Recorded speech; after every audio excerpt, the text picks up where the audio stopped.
reporting live from Fredericksburg, Virginia with World News. Today we're discussing the topic of sexual harassment in the military.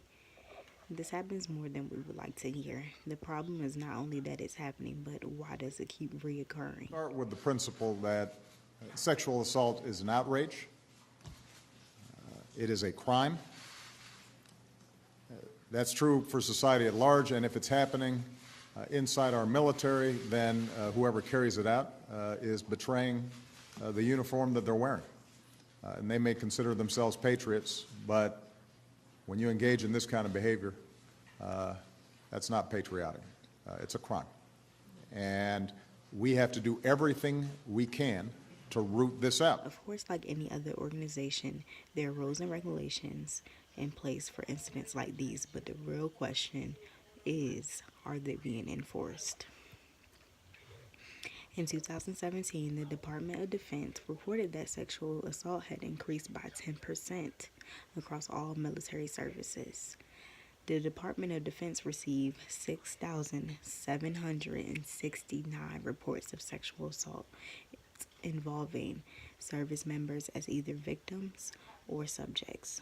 40% of those people said that they received retaliation from reporting the incident, which is kind of crazy because isn't that the point of it?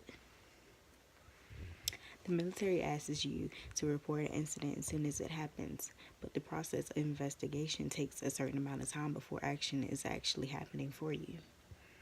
My second question is, what can the military do better to evaluate their service members and leaders? Possibly doing unit evaluations or taking the situation more seriously.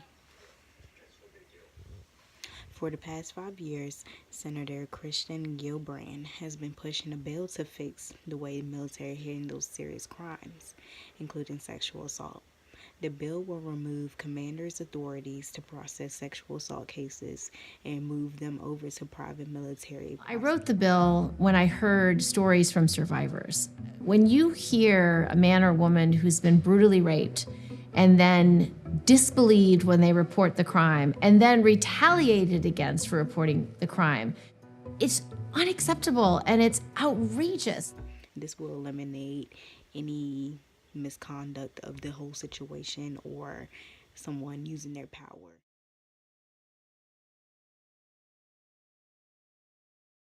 To eliminate the process. She stated that not every commander believes and identifies what a sexual assault is. Some of them cannot separate a slap on the butt from rape because they merge all of those actions together.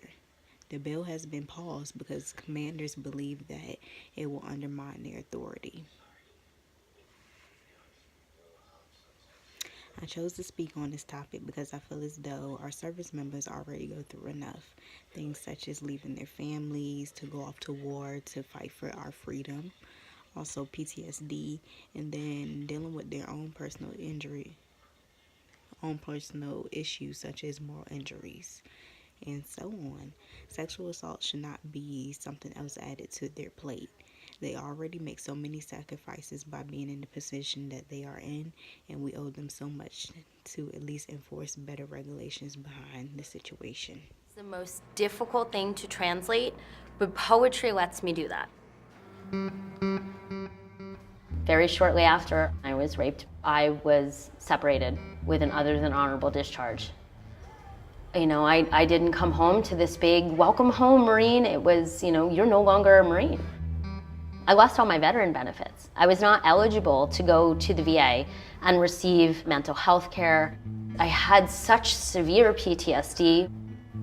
13 years went by, and this was eating me up. It took over my life, and I made the decision to fight.